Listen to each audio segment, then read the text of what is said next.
If a man who built an empire by controlling every outcome believes he can orchestrate his betrayal without consequences, what happens when the only variable he never accounted for, his pregnant wife's courage, becomes his ultimate undoing? There are some court cases that become urban legends before the verdict is even read. They don't just ripple through social circles, they shake the city to its core. This is one of those stories. On a gray Monday morning, the lobby of the downtown courthouse buzzed with something more than just the regular anxiety of legal battles. Even the security guards exchanged glances, knowing today was not like any other. It was the final day in the divorce hearing of Carter and Elaine Hastings, and the stakes were nothing short of monumental. If you lived within 50 miles, you'd heard their names. Carter Hastings, the Wall Street wizard, the youngest ever to make partner at the firm everyone secretly hated but publicly envied. Elaine Hastings, once the wife, always in the shadow, the subject of endless gossip columns and the star of precisely zero of her own headlines. Until now. Carter arrived in his signature style, the kind you see in movies but rarely in real life. Glossy black town car, dark sunglasses, tailored navy suit worth more than most people's annual salary.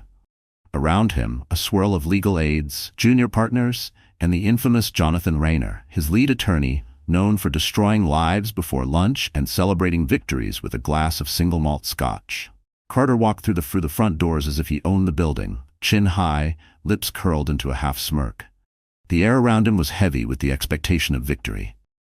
Elaine, by contrast, entered almost unnoticed. She came alone, carrying a soft leather satchel that had seen better days. No flash, no fuss. Her dress was simple, navy blue, gently fitting her frame, neither expensive nor cheap, just quietly elegant. The only sign of emotion was the way she gripped the satchel strap for a heartbeat before releasing it as she passed through the metal detector. Some in the crowd barely recognized her. The few who did whispered, "That's her?" in tones thick with skepticism. The courtroom filled quickly. Reporters scrambled for seats. The city's most merciless gossip bloggers were there, eyes like hawks. Behind Carter sat his lawyer army, each with a laptop open, stacks of color-coded files at the ready, expressions of bored confidence. Beside Elaine, just one young woman. Her attorney, Olivia Park, barely 30, no famous cases under her belt, no aura of invincibility. But she looked at Elaine with a kind of fierce loyalty rarely seen in these circles. As the judge entered, the room settled into an anxious hush. Carter leaned over to Jonathan Rayner and murmured, "Let's get this over with." Jonathan just nodded, eyes already locked on the judge, ready to pounce at the first opportunity. Opening arguments began. Carter's legal team wasted no time. They painted Carter as the architect of an empire, a man who'd risen from nothing to a life most people could only dream of. His portfolio was legendary: downtown penthouses, rare art collections, a small fleet of vintage cars, shares in tech companies about to go public. He was a job creator, a philanthropist. He was, Jonathan argued, the backbone of their shared fortune. And Elaine? She was a gracious hostess, a charming companion, but never more than that. They called her unambitious, comfortable in the background. Their tone suggested she should be grateful for the life she'd been gifted, as if she'd won some cosmic lottery the day she married Carter Hastings. Elaine did not speak, not once, not when they questioned her contributions, not when they flashed photos of her at charity galas, always smiling next to Carter, always perfectly in place. Her eyes never left the judge's face, her hands folded calmly in her lap. The real show began when Carter's team moved for asset division. They demanded everything: the homes, the investments, the accounts. Mrs. Hastings is entitled to a generous settlement, but nothing approaching half, Jonathan declared. The majority was earned through Mr. Hastings's acumen and risk. Reporters' pens flew. Phones clicked under benches. Some smirked, thinking Elaine would crumble, maybe cry, maybe beg for mercy. Then Olivia Park stood up. No grand gestures, no dramatic voice. She slid a slim folder across the table. The judge opened it. The room was silent except for the clicking of the judge's glasses as she read. Inside were documents, emails, bank statements, signed agreements, and most important, a prenuptial clause so obscure that Carter himself had forgotten it existed. The clause stated that if Carter was ever unfaithful and concealed assets or income, Elaine's share would rise to 90%. The emails showed Carter's secret accounts, offshore transfers, even coded language between him and a private banker. And there was more. A video clip, grainy but clear, of Carter and his assistant on a weekend in the Bahamas when he claimed to be in London on business. Carter's face went pale. The room, so full of tension and arrogance minutes before, now felt suffocating with shock. Jonathan Rayner scrambled for words, but there were none. Elaine still said nothing. She didn't need to. The judge closed the folder. In a voice so calm it was terrifying, she announced her ruling. The evidence is clear. The agreement stands. Mrs. Hastings will receive 90% of all shared assets, as outlined in the prenuptial contract. A gasp rippled through the gallery. Carter sank in his seat, lips trembling. Elaine stood, gathering her bag. The courtroom watched, almost reverent, as she walked out without a backward glance. No tears, no rage, just a silent smile. And that's how the city learned that sometimes losing everything means winning more than you ever imagined. Before she was a headline, before she was the most talked about woman in the city, Elaine Hastings was simply Elaine Miller. Born and raised in the sleepy town of Willow Creek, she grew up in a world far removed from the luxury and chaos of Carter Hastings' empire.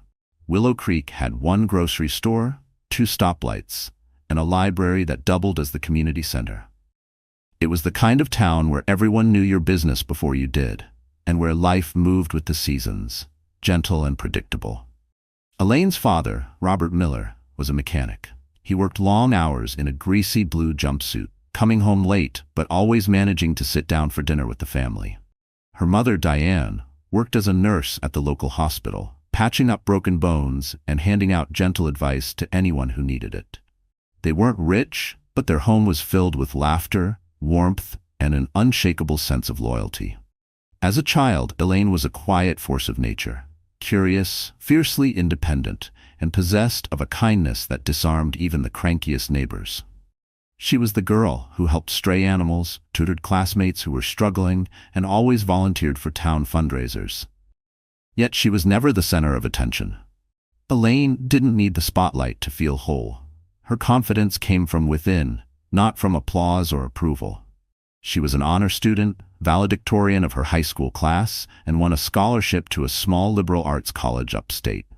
There, she majored in English literature, spending her nights lost in novels and her days working at the campus bookstore. She was practical, always saving, always budgeting, always careful. Friends described her as the one you call at 3 a.m. when everything falls apart, because she always picked up and she always listened. Elaine didn't grow up dreaming of ballrooms or billionaires. She imagined a life of purpose, maybe as a teacher, a librarian, or a writer. But fate had other plans. The summer before her senior year, she interned in New York City at a small publishing house. The city felt like another planet, loud, dazzling, intimidating, but also electrifying. She shared a shoebox apartment with 2 other girls and lived off instant noodles and hope. It was here, on an unbearably humid afternoon, that she met Carter Hastings. The story isn't glamorous. She spilled coffee on his shirt at a corner cafe. He was charming, self-assured, and apologetic, laughing off the stain and offering to buy her another cup. They started talking, and within an hour, Elaine was both smitten and unnerved. Carter had a way of making the world seem small and manageable, like anything was possible.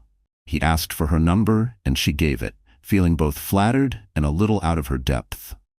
Their courtship was a whirlwind.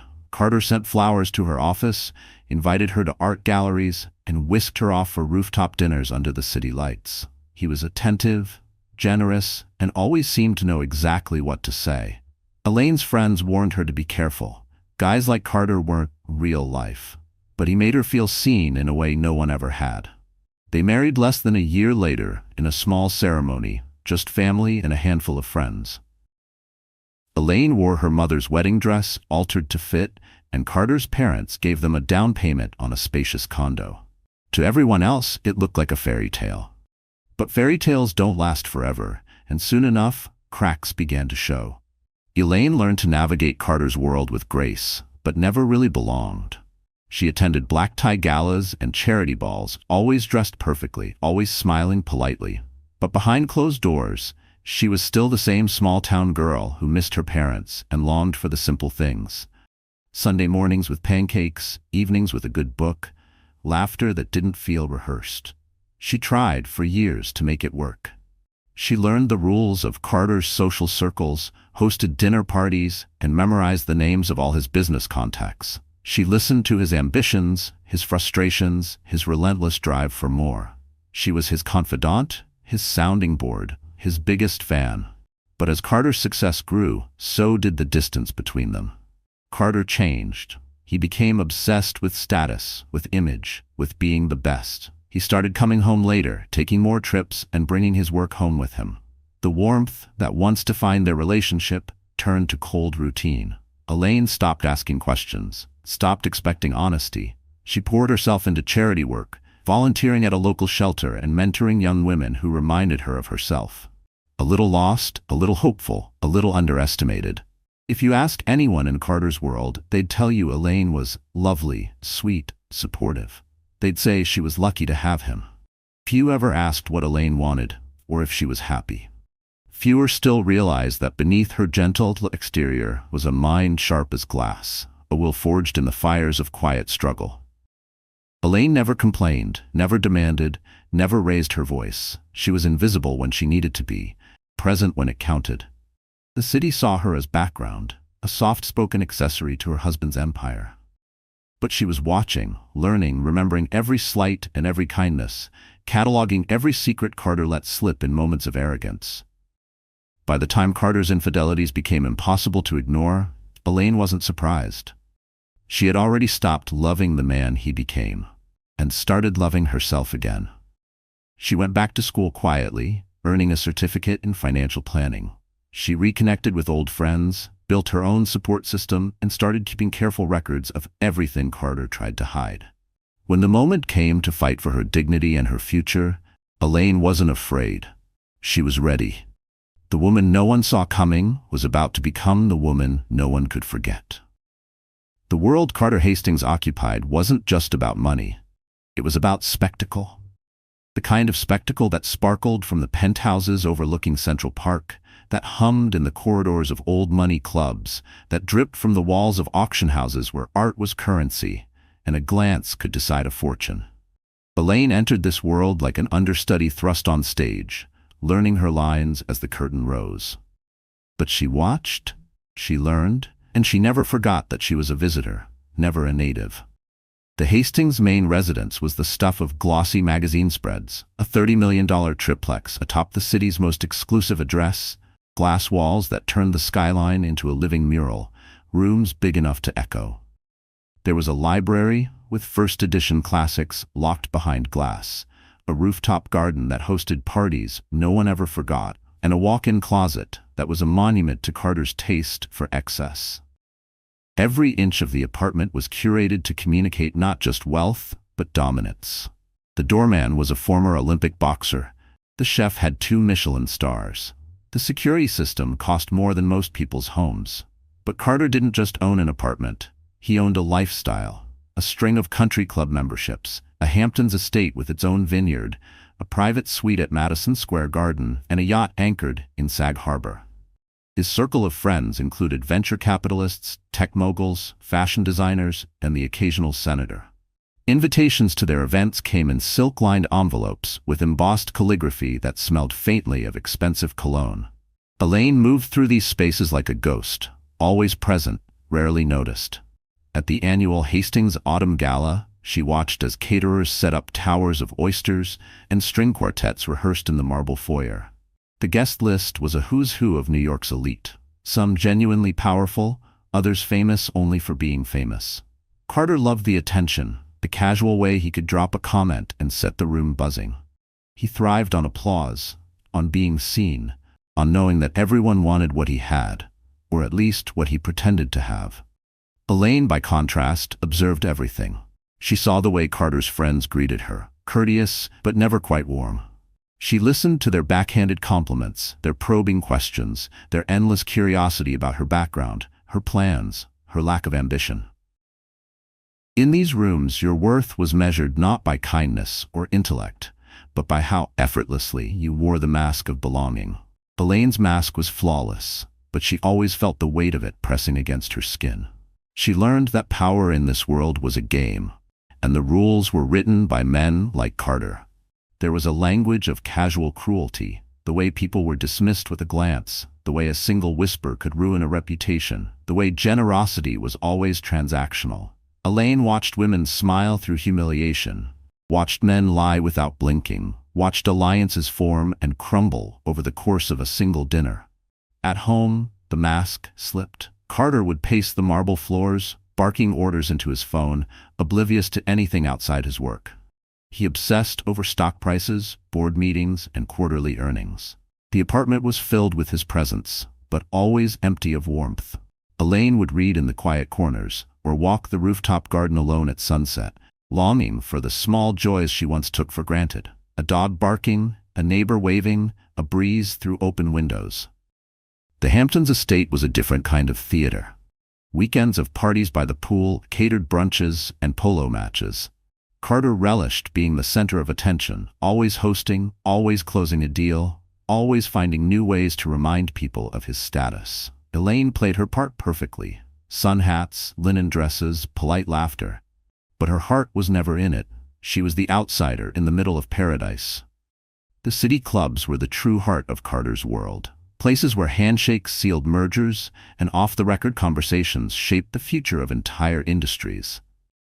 Elaine went when she had to, sitting through dinners with bankers and politicians, always careful never to say too much. She saw the way women were sidelined, talked over, or ignored. She heard the stories that were never supposed to leave those mahogany-paneled rooms. And she filed every one away, never knowing when a piece of gossip, a whispered secret, or a passing comment would prove useful. Elaine learned to move quietly, to blend in, to absorb the culture of power without being consumed by it. She made a few genuine friends, an artist's wife, a charitable heiress, a woman who had survived her own scandal and rebuilt her life from the ashes. These women became her lifeline, her confidants in a world that never really wanted her. Carter's business was not just finance, but perception. Everything depended on the illusion of control. He hired the best publicists, the savviest crisis managers. He was photographed at galas, fundraisers, art openings, always with Elaine on his arm. To the world, they were perfect, a vision of beauty, wealth, and sophistication. But behind closed doors, the distance between them grew like a crack in glass. Elaine retreated further into herself.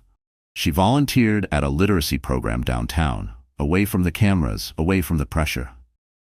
She met people who reminded her of home, teachers, nurses, young mothers, students struggling to make rent. Their stories grounded her, reminded her of who she was before Carter, before the trappings of wealth, before she learned to smile on command. The main setting of Elaine's life became a series of contrasts, public opulence and private emptiness, surface glamour and silent longing. She learned to navigate both worlds, never fully belonging to either. She knew the taste of champagne and the ache of loneliness. She wore diamond earrings but missed the comfort of a simple hug from someone who truly understood her. In these glittering halls, Elaine was always underestimated, always seen as the quiet wife, the pretty shadow behind the powerful man. But beneath the calm, beneath the silence, a storm was building. She was not content to remain a footnote in Carter's story. She was ready to become the author of her own. Every story needs a villain. Sometimes he's the obvious monster. Sometimes he wears a mask so perfect that the world mistakes him for a hero. Carter Hastings was the second kind. To his friends, he was charming, successful, the man who could walk into any room and own it. But to those who truly watched, who paid attention to the things he thought no one noticed, he was something else entirely. Carter had mastered the art of deception long before he ever met Elaine. He understood how to shape his own narrative, how to be whoever people wanted him to be. In business, he was ruthless but charismatic. He always knew what to say to close a deal, to calm investors, to keep enemies guessing. He knew how to throw lavish parties for charity while quietly siphoning off influence for himself. He could make generosity look like a favor you owed him, not the other way around. With Elaine, he played the part of the loving husband for as long as it suited him. Early in their marriage, he was attentive, bringing her flowers, writing little notes, making grand romantic gestures that left her breathless. He was the kind of man who made you feel like the only woman in the world. until he didn't. Slowly, those gestures faded. Work came first.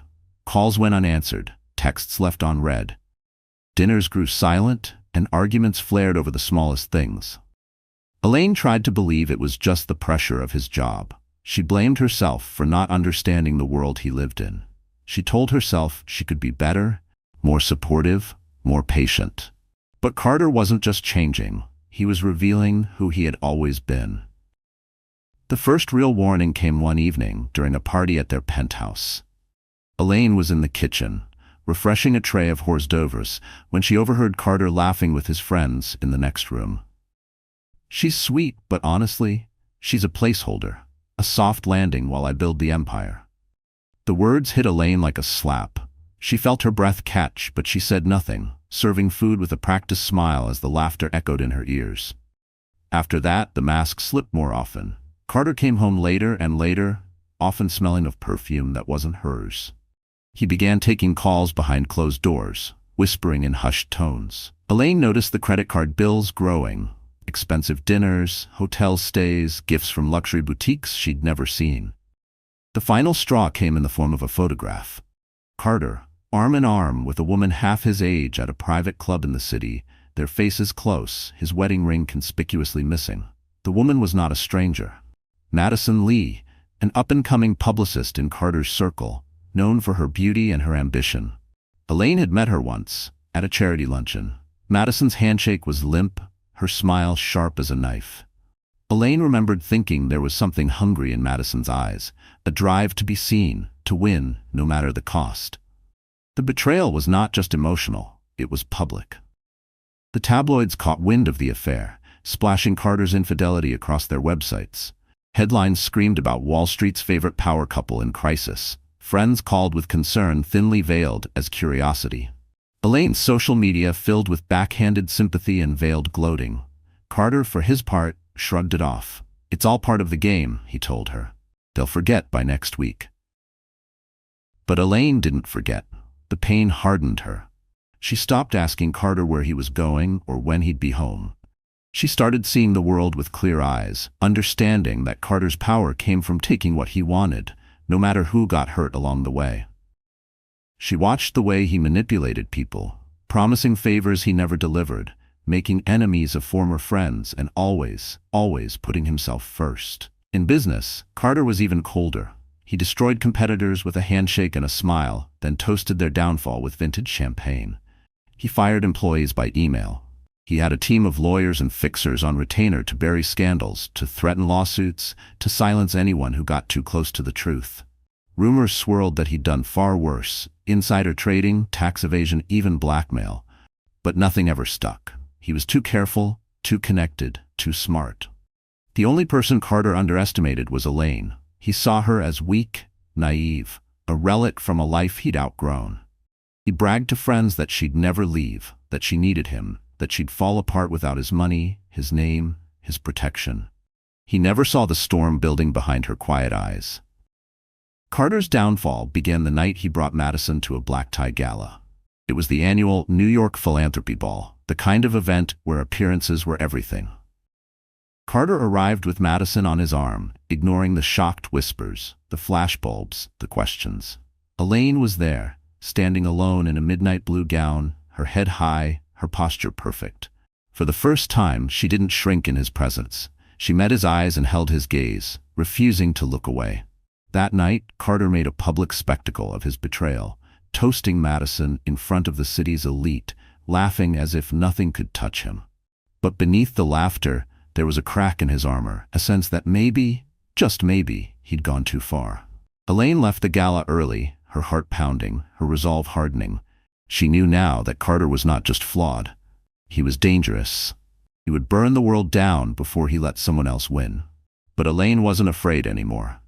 She was done being a casualty in his story. She was ready to become the hero of her own. And Carter Hastings, for all his power, all his arrogance, had no idea just how dangerous a woman like Elaine could be when she decided to fight back. No one forgets the night everything changed. In high society, humiliation isn't just private heartbreak. It's a performance, a spectacle with a hungry audience.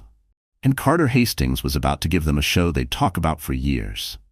It was the annual Hastings Autumn Gala, a signature event in New York's social calendar, held in the dazzling ballroom of their own penthouse. A night for charity, luxury, and self-congratulation, it attracted everyone who was anyone: bankers, celebrities, politicians, influencers, even a few journalists who knew the cost of silence. Crystal chandeliers glowed above tables set with gold-rimmed china, while a string quartet played softly beneath a grand floral arch. Waiters floated through the room with silver trays and champagne flutes, the air thick with expensive perfume and expensive secrets. Elaine had always played hostess at these events, managing details with quiet grace, making guests feel welcome, smoothing over awkward moments before they became gossip. But this year was different. She'd barely slept, her nerves tight, her mind replaying Carter's betrayals again and again.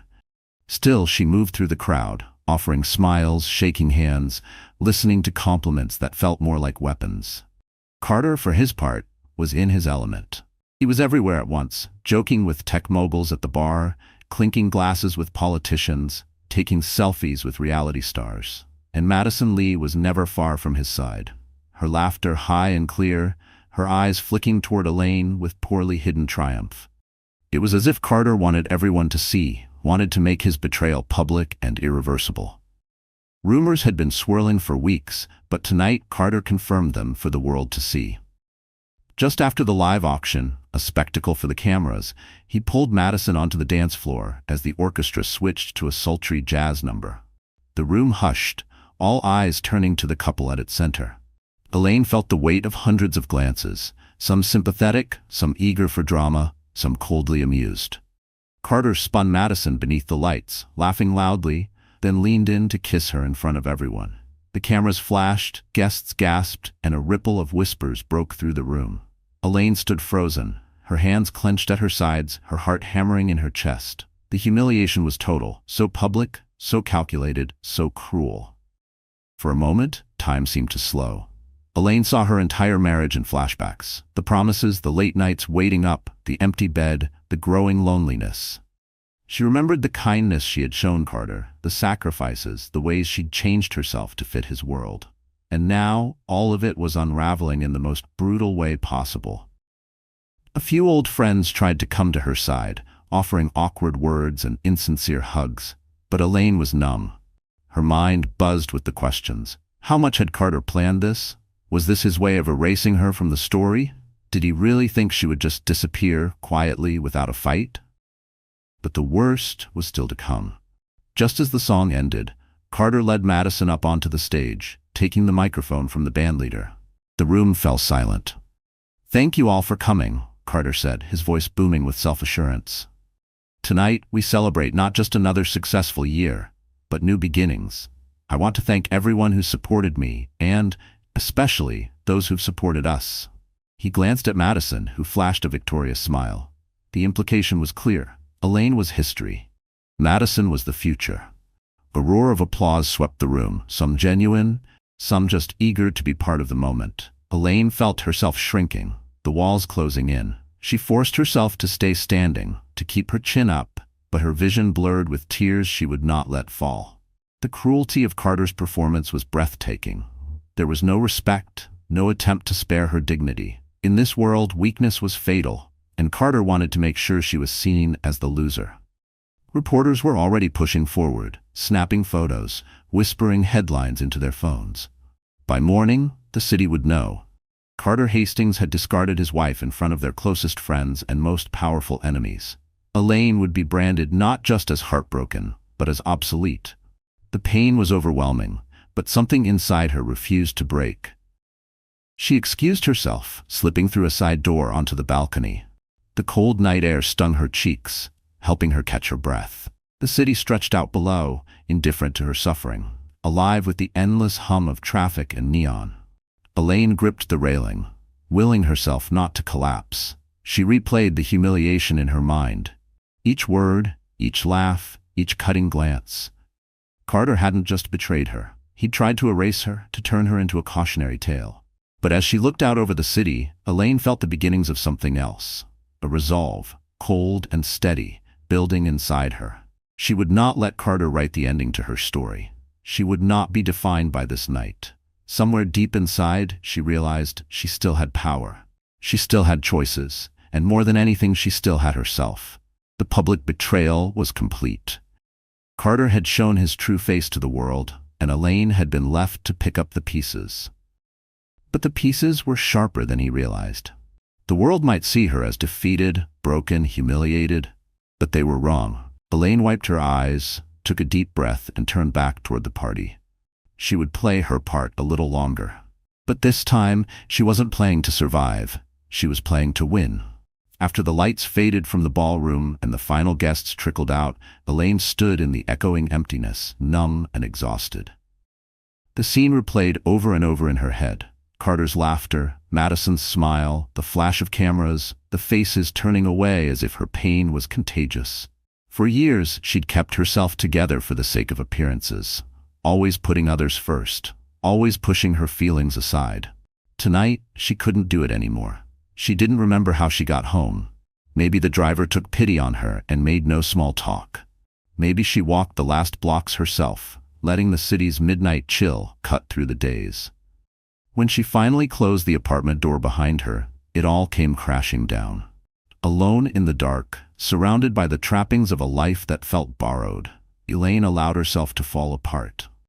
First came the tears, quiet and unending. She slid down against the door and buried her face in her hands, sobbing so hard her whole body shook. The silence of the penthouse mocked her, so much space, so much emptiness. The city outside sparkled, but inside she was drowning. Every image from the night burned in her mind. The feel of strangers' eyes judging her, the sound of Carter's voice as he celebrated his new beginning, the applause as he paraded his betrayal. The humiliation wasn't just public, it was total, cutting her deeper than any insult could. She couldn't call her parents. She couldn't call friends. Most had already chosen sides, and she didn't have the energy to sort kindness from curiosity. Her phone buzzed with texts and voicemails, but she let them pile up, unable to read the words or face more pity. Hours passed. She sat in the dark, replaying every moment of her marriage. She remembered the early days, how safe she had felt in Carter's arms, the whispered promises, the laughter, the plans for a future built together. Where had it all gone wrong? When had Carter changed? Or was it just that she'd finally seen who he really was? Elaine got up and wandered the apartment, passing photos of smiling faces, souvenirs from happier vacations, evidence of a life that now felt like a lie. Her footsteps echoed on the marble floors. In the closet, Carter's suits hung in precise rows, untouched. In the bathroom, his cologne still sat on the counter, a scent that used to mean comfort and now brought only pain. She splashed cold water on her face and stared at her reflection. Her eyes were red and swollen, her makeup smeared, her mouth trembling. She barely recognized herself, a woman broken, abandoned, forgotten. "How did it come to this?" she whispered. "Who am I without him?" A wave of despair washed over her. What if Carter was right? What if she really was nothing without his name, his money, his world? What if she had wasted all those years believing in a fairy tale that was never real? The self-doubt was suffocating. She tried to sleep, but every time she closed her eyes, she saw Madison's face, Carter's smile, the ballroom full of silent witnesses. She curled into a ball, clutching a pillow, rocking herself through the waves of grief. Morning crept in slowly, turning the city gold outside her window, but inside everything felt gray. Days blurred together. Elaine drifted through them like a ghost, unable to eat, unable to think straight. She canceled appointments, ignored calls, stopped answering the door. She let the world shrink until it was just her pain, and the ticking of the clock on the wall. But in her darkest moments, a small voice inside her refused to give up. It was stubborn and soft, almost drowned by the noise of heartbreak, but it was there. It told her that she was more than what Carter had tried to make her. It reminded her of who she had been before, strong, compassionate, resilient. It was the voice of her mother telling her stories of courage. The voice of her father saying, "Get back up, kiddo." The voice of the girl who had faced hard things and survived. Slowly, almost imperceptibly, Elaine began to move. She made tea and drank it, forcing herself to swallow even when food had no taste. She opened the curtains to let sunlight in, even if it made the loneliness sharper. She showered, brushed her hair, put on fresh clothes. Each act was a rebellion against despair. One morning, as she sat at the kitchen counter, she opened a notebook and began to write. Not about Carter, or Madison, or the betrayal, but about herself. The real Elaine, the girl from Willow Creek, the daughter, the friend, the woman who had loved and lost but was still here. The more she wrote, the more she remembered her own voice, her own dreams. She filled page after page, letting the pain pour out until the words began to change. The anger sharpened her grief, and the injustice of it all started to burn. For years, she'd been told to stay silent, to keep the peace, to play her role. Now, with nothing left to lose, Elaine began to wonder, what if she stopped playing by their rules? What if she fought for herself, even if no one else believed in her? The city outside was moving on, but Elaine's world was changing. Rock bottom was devastating, but it was also solid ground. From here, she could build something new. She didn't know what it would look like, but for the first time in a long while, she was curious. She stood in the quiet, facing the city, feeling the first spark of resolve flicker inside her chest. She'd been broken, yes, but she was not finished. Her tears had been real. Her pain was valid, but neither would define her. This was her turning point. Carter thought he'd ended her story, but he was wrong. The woman he tried to erase was about to become impossible to ignore. For weeks, Elaine moved through her life like a shadow, quietly gathering her strength, quietly gathering her wits. The world had already written her off. Most of her so-called friends dropped away, invitations dried up, and social media hummed with whispers about the poor Mrs. Hastings. But what no one knew, what Carter especially didn't know, was that Elaine had been preparing for this moment long before the gala humiliation. It started the year before, when Carter's behavior changed. She saw the late-night emails, the quick calls he took in another room, the unexplained trips, and the growing distance. Elaine never confronted him directly. Instead, she started quietly documenting everything. Bank statements, credit card bills, travel receipts, all copied and stored. She paid attention to conversations at Carter's business dinners, the whispered gossip at the clubs, the rumors about secret investments. She'd always been overlooked, dismissed as just the wife.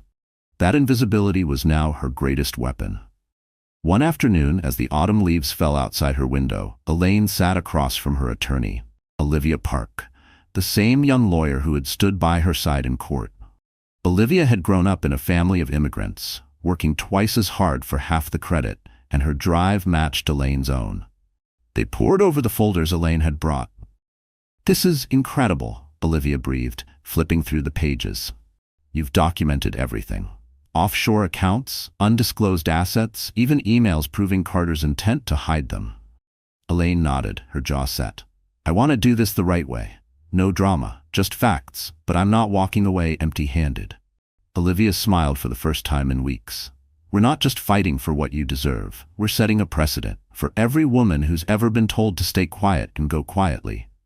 What Carter had never understood was that Elaine wasn't helpless. She'd grown up in a world where you learned to fix what was broken, to find a way out even when the door was locked. Her parents had taught her resilience, not revenge. She'd used those lessons to survive New York's high society, but now she was ready to use them for herself. There was one more secret, too. One Carter could never have anticipated. Years ago, after a miscarriage early in their marriage, Elaine had inherited a trust from her late grandmother, Clara Miller. Clara was a legend in Willow Creek, a woman who'd started her own business in the 1950s and built it into a small empire. She'd believed in hard work and never flaunted her wealth. But she left Elaine a gift with clear instructions. "Don't ever let someone make you small. This is for the day you need to stand on your own." Elaine had never touched the trust money. She'd wanted to make her own way, to prove to herself and Carter that she was a partner, not a dependent. But now, as she faced the scorched earth Carter had left, she realized that strength sometimes meant accepting help from those who truly loved you, even if they were gone. With Olivia's guidance, Elaine began quietly putting her plan in motion. She moved her things out of the penthouse while Carter was on yet another business trip with Madison. She opened new accounts, transferred her grandmother's trust to a secure institution, and began investing in herself, her own education, her own future.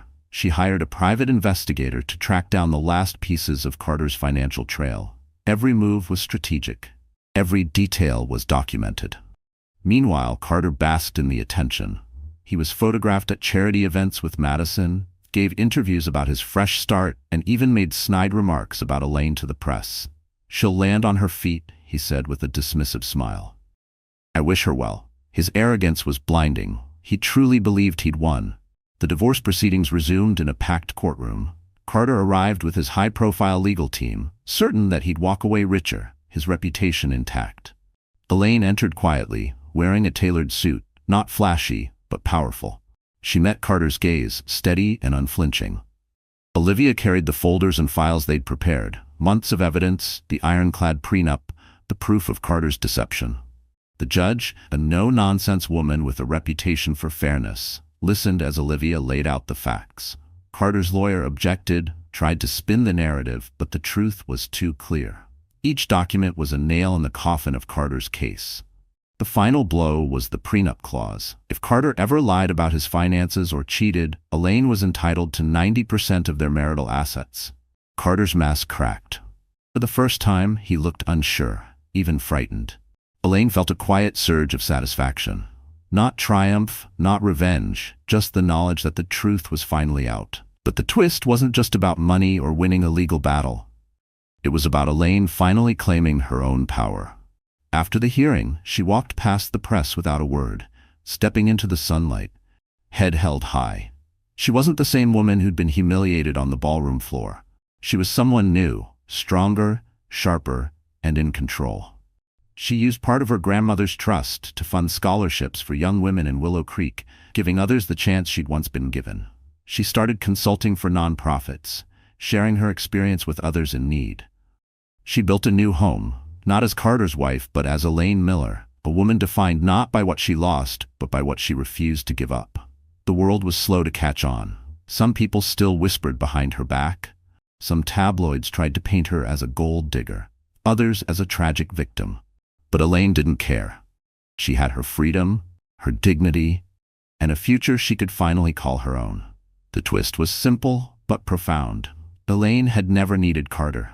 It was Carter who needed her, and by the time he realized it, she was already gone. Elaine's life after the courtroom victory did not start with fireworks. It began with silence, a deep, unhurried quiet, as if the universe itself was giving her permission to breathe for the first time in years. She stood in her new apartment, smaller than the penthouse, yes, but filled with sunlight, soft rugs, and windows that opened wide to the world outside. She realized she could arrange her furniture however she wanted. She could leave her shoes by the door, drink coffee at noon, and play her favorite records loud. For the first time in her adult life, every decision was hers. The first thing Elaine did was throw out every object that reminded her of Carter. The monogrammed towels, the crystal decanter he'd never let her use, the designer shoes he picked out to make her look the part. It was cleansing, cathartic, like scrubbing away a film of someone else's dreams. She kept only what was truly hers: old photographs, a small collection of well-worn novels, and a locket her mother had given her as a girl. These things went on her new shelves, their presence quiet but powerful. Next came her personal makeover, not a transformation for others to admire, but one for herself. She cut her hair short, sharp, and elegant. The new style framed her face, making her green eyes seem brighter, more determined. She traded in the soft, neutral wardrobe Carter preferred for pieces that made her feel bold: crisp white blouses, tailored pants, a bright red scarf. She found herself experimenting with color and shape for the first time, standing in front of the mirror and asking, "What do I like?" instead of, "What will he think?" It wasn't just her look that changed. Elaine worked on her mindset too. She read every self-development book she could find. She meditated each morning, sitting cross-legged in a patch of sun and breathing through her doubts and fears. She started therapy, unpacking the pain she'd carried for years, learning to spot the signs of manipulation and self-doubt before they could take hold again. Each session was like peeling away a layer, finding more strength beneath. Professionally, Elaine stepped into a new identity. She used her skills and experience, the ones she developed in silence behind Carter's success, to launch her own consulting business. At first, it was terrifying. She built her own website, wrote her own mission statement, and reached out to old contacts who remembered her warmth and intelligence, not just her last name. She was shocked when the first client signed on. A nonprofit in need of a strategy overhaul, a local bakery wanting to expand, a women's shelter looking for a new fundraising approach. Each victory was small but real. With every solved problem, every thank you email, every check that arrived with her own name on it, Elaine's confidence grew. She didn't need Carter's network. She built her own, from the ground up, with the kind of honesty and resilience no one could take away. It wasn't about making headlines anymore. It was about building something that lasted. Her new apartment became a sanctuary, filled with the laughter of new friends, the warmth of homemade meals, and the gentle chaos of freedom. She hung her mother's locket in the entryway, a daily reminder that love and courage could come from the simplest things. She hosted small dinners, inviting people she trusted, women who'd survived their own storms, men who valued her mind and her kindness, clients who became friends. Her circle was smaller, but every relationship was real. Elaine also reconnected with her roots. She visited Willow Creek, spending time with her parents, volunteering at the local library, sharing her story with young women who dreamed of more. She spoke at the high school graduation, standing on the gymnasium stage and telling her own truth about heartbreak, about loss, about finding strength when it seems impossible. Her words resonated. Afterward, girls lined up to talk, their voices trembling with hope. "You made me believe I can do anything," one whispered. "You already can," Elaine replied, hugging her tight. The media, of course, tried to twist her story. Paparazzi waited outside her building, hoping for a shot of Elaine in hiding. Headlines speculated about her love life, her next move, her supposed revenge. Elaine ignored them. She posted a single statement online: "Women are not defined by the worst thing that ever happened to them. We are not victims, we are survivors, builders, leaders, and sisters. I'm moving forward, and I hope you will too." Over time, the narrative began to change. People talked less about Carter's scandal and more about Elaine's resilience. Old acquaintances reached out, not to gossip, but to ask for advice, to say thank you, to apologize for underestimating her. Elaine forgave, but she did not forget. She was clear about her boundaries, her values, her right to choose her own path. Her transformation was not about becoming someone else. It was about coming home to herself, stronger and wiser for everything she'd endured. She found peace in the simple things: a long walk in the park, a call with her mom, a night spent writing stories just for herself. She learned that power isn't about dominating others, it's about knowing your own worth, and never letting anyone take it away again. By the time the anniversary of the gala arrived, Elaine barely recognized the woman she had been. She stood in her new home, looking out at the city, and felt a sense of joy. Not in spite of her scars, but because of them. She had rebuilt her life piece by piece, and every part of it was her own. Elaine was unbreakable, not because nothing had hurt her, but because nothing could keep her down for long. Revenge, to Elaine, never meant rage or humiliation. It meant truth. It meant power claimed quietly, but so visibly, that no one could ever doubt it again. She knew her moment was coming long before Carter saw the storm on the horizon. In her heart, she didn't want to destroy him. She wanted to free herself, and to make sure everyone saw who really held the cards. A year had passed since that infamous gala. The city buzzed with anticipation for this year's autumn charity event, held not in the old Hastings penthouse, but in the glass-walled ballroom atop the new Rockefeller Tower. It was the event of the season. Guests whispered about the guest list, the auction items, and most of all, about Elaine Miller. The press wondered if she would show her face. Would she come alone? Would she hide from Carter and Madison, now desperate to be seen as high society's new power couple? Elaine didn't hide. She arrived at the gala in a tailored black jumpsuit that turned heads, confident, sleek, with a sapphire pendant at her throat. Her hair was styled sharp, her eyes clear and calm. But the real transformation wasn't in her look.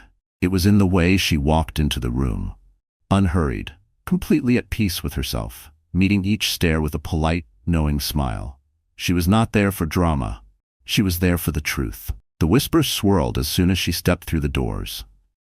Carter, already flushed from champagne and praise, barely managed to keep his composure when he spotted her across the ballroom. Madison's face tightened, her practiced smile wavering for just a moment. The old friends who had abandoned Elaine found reasons to sidle over, offering thin apologies and hopeful handshakes. Elaine accepted their greetings with grace, but didn't linger. She didn't need their validation anymore. The evening's climax came when the charity board called Elaine to the stage, not as Carter's ex-wife, but as the new vice chair of the city's largest women's foundation. The spotlight found her. Applause filled the room. She took the mic, scanning the sea of faces, powerful, privileged, many of them once convinced she was finished. Her voice when she spoke was calm but unshakable. "Thank you. A year ago, I stood in a room like this and lost everything. At least, that's what I believed at the time. I was wrong. You don't lose yourself just because someone else decides you have no value. You find yourself piece by piece and you build a new life, one that's honest, one that matters, one that can never be taken from you by anyone." She looked directly at Carter and Madison, whose smiles were frozen for the cameras, their eyes panicked. The message was clear, even if she never said their names. "My only regret," Elaine continued, "is that I spent so long believing I needed to play by someone else's rules. I don't. Neither do any of you. We write our own stories, we make our own rules, and we never apologize for surviving." A standing ovation swept the room, louder and more heartfelt than any applause Carter had ever earned in his life. Madison slipped away from the stage, avoiding the photographers. Carter stood rooted, his world shifting beneath his feet. He was no longer the king of the ballroom. He was a cautionary tale. The man who lost everything, not because he was outsmarted, but because he never respected what he had. After the speech, Elaine was swarmed by old friends and new allies. Women she'd never met before pressed business cards into her hand, thanking her for her courage, her honesty, her example. She saw Olivia, her lawyer, across the crowd. They hugged. Two survivors, two women who had learned the hard way that dignity is the best revenge. But Elaine's real victory came when the night was nearly over. As guests filtered out, Carter tried to corner her near the exit, his tone forced and charming. "You were always good at speeches," he said, searching her face for some sign of regret. "Maybe we can." Elaine stopped him with a smile so gentle it was almost kind. "Carter, we're done. I hope you find what you're looking for, but you won't find it in power over other people." He stared at her, searching for the woman who used to need him, the woman he could control with a single word. But she was gone. All that was left was a grown woman who knew her own worth. As she stepped into the cool night, the press tried to catch her for one last quote. She paused, letting the city lights fall on her face. "I'm not interested in revenge," she said. "I'm interested in what comes next. For me, and for anyone who's ever had to start over, let this be proof. You can survive anything, and you can come back stronger than anyone expects." The headlines the next day were not about Carter or Madison or scandal. They were about Elaine. They were about hope, about power, about the silent smile of a woman who had everything taken from her and built it all again. This time on her own terms. The days after the gala felt different, brighter, as if someone had opened the windows in Elaine's life and let in a fresh, healing breeze. Her phone buzzed with messages, not the hollow sympathy of months past, but heartfelt gratitude and admiration. Young women from across the city and beyond wrote to her about courage, about starting over, about the way her words had shifted something deep inside them. Elaine read every message, sometimes with tears, always with awe. Each story echoed pieces of her own. Women rebuilding after betrayal, single mothers holding families together, college students chasing dreams no one else believed in. She realized then that her struggle had never been only about Carter, or even herself. It was about all the people who are told they're too quiet, too ordinary, too weak to make it on their own. People who are asked to shrink for someone else's comfort, or told to play a supporting role in someone else's story. Her journey had started in humiliation and heartbreak, but now, standing in her new life, Elaine knew she wouldn't change a thing. The pain she endured had become her power. The loneliness taught her self-reliance. The betrayal stripped away illusions, making space for honesty and real connection. She was not the same woman who once doubted her own worth. She was stronger, wiser, and, most importantly, she was finally, completely, herself. Elaine's story became a kind of legend, passed quietly from woman to woman in boardrooms, in cafes, in whispered conversations at the ends of long workdays. Her name became shorthand for, "Don't count her out." When women in her network faced their own crossroads, messy divorces, unfair bosses, the end of a dream, they thought of Elaine, of her silent smile, of the way she walked away from the ruins and built something better. She didn't stop at survival. She started a foundation dedicated to empowering women through education, legal support, and mentorship. She poured her time and heart into building scholarships, funding shelters, and creating resources for those with nowhere else to turn. She spoke honestly about her past, not as a victim, but as a living example of what's possible. At home, her parents visited often. Her mother, once quietly worried about her daughter's sadness, beamed with pride. Her father, who had taught her to change a tire, to speak up for herself, to never let anyone steal her voice, hugged her tighter every time he left. Their little house in Willow Creek became her retreat, a place where love was never conditional. Elaine's circle grew. She made friends who valued honesty over image, who laughed loudly and lived bravely. She dated again, not to fill a void, but to share joy. She discovered that real love, when it came, would never ask her to shrink. It would celebrate her strength. For Carter, the loss was a slow, public unraveling. His business deals soured, his parties grew thin, and the media grew tired of his old tricks. Without Elaine, he was just another headline, one more powerful man who thought he was untouchable until he wasn't. People whispered about karma, about lessons learned too late. Some pitied him, most forgot him. Madison faded into the background, replaced by newer faces eager for their own shot at the spotlight. But this was never about them. It was about Elaine, and about every woman watching, hoping, waiting for proof that starting over isn't the end. It's the beginning. In the closing scene of her story, Elaine stood on a rooftop, surrounded by the city's lights. She breathed in the night air, her heart at peace. She was no longer running from her past, nor from her pain. She was moving forward, with her scars, her strength, and her own future. She looked up at the sky, at the stars scattered above her, and smiled. A silent smile that said more than any words ever could. For every woman watching, for every person who's ever been counted out, Elaine's message is simple but true. You are not what's happened to you. You are what you do next. Strength doesn't mean never breaking. It means getting back up, again and again, no matter how hard the world tries to keep you down. The city would remember her name, but Elaine didn't need that anymore. Her legacy wasn't in the fortune she won or the headlines she made, but in the lives she touched and the hope she inspired. The final lesson, written not in court records or tabloid stories, but in the hearts of those who heard her. You are not powerless, you are not invisible, and you are never, ever alone. As the night breeze wrapped around her, Elaine whispered a promise, not just to herself but to anyone listening. I will never shrink again. And neither should you. The screen fades to black, but the story goes on, every day, in the courage of women everywhere who refuse to be broken, who in the end walk away with far more than a silent smile. So the story has ended, and our wonderful friends, are you still here with me until now? If you are, I know this story has touched something deep inside your heart.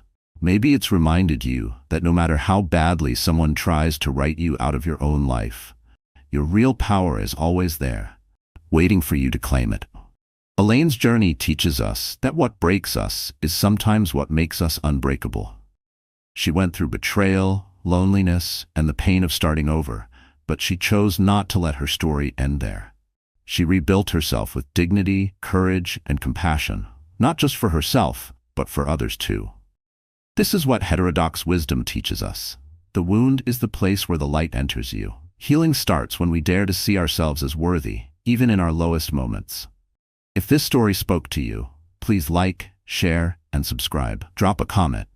Tell me what part resonated with you most, or how you found your strength in hard times. We're building a community that believes no one is powerless and no one is alone. Let's inspire each other every single day.